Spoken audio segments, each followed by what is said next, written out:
Morning, everybody. It's the final Sunday of June. Thank you for hitting play. As always, I am unashamedly black, unapologetically Christian, and the unashamed black part of me is strolling through my soon-to-be former Little Tokyo neighborhood. I'm moving to Inglewood in a couple of days.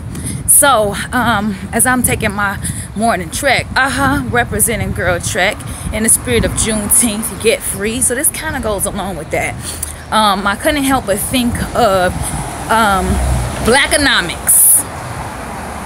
If you've ever been to Little Tokyo, hell, any kind of Chinatown for that matter, any kind of Little Ethiopia, little anything like that in any major city especially, you have an awareness and you pay attention to your surroundings. Some things should go through your mind, and specifically if you black.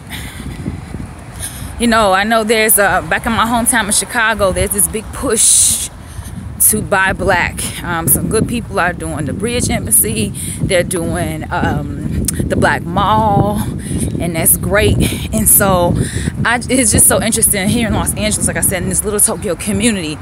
I'm now passing the Japanese American Cultural and Community Center. I plan to stop by their garden a little later, but I want to just bring this to y'all attention while the morning is still quiet.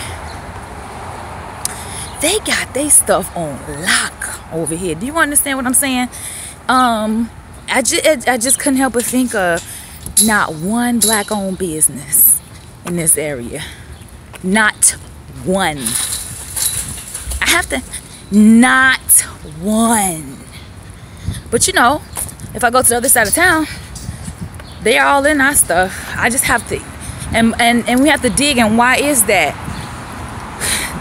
It seems like the sense of community is really put into action when it comes to them putting their resources together and having something that sticks.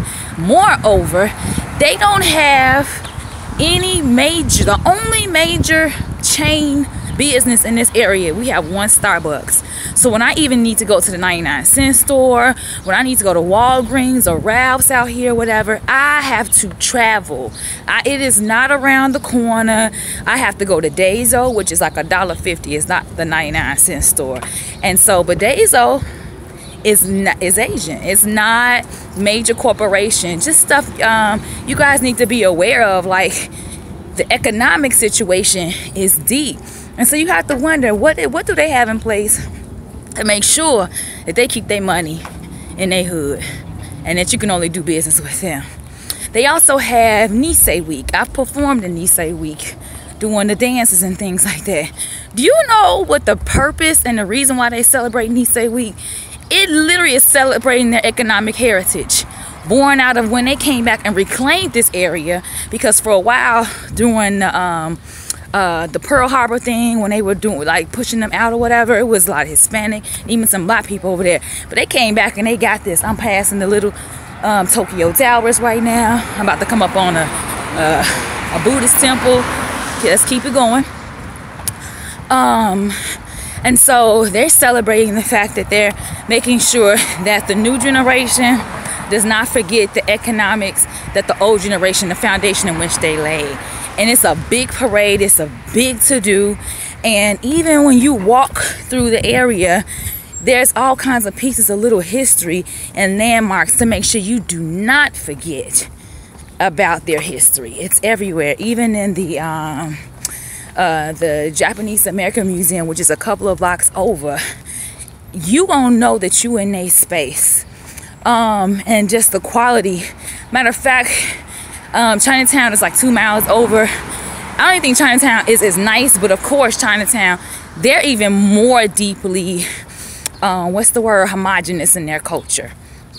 If you looked at my video last night, you'll see an Asian guy came over and asked me and a couple of black women, what are our thoughts on dating Asian men specifically.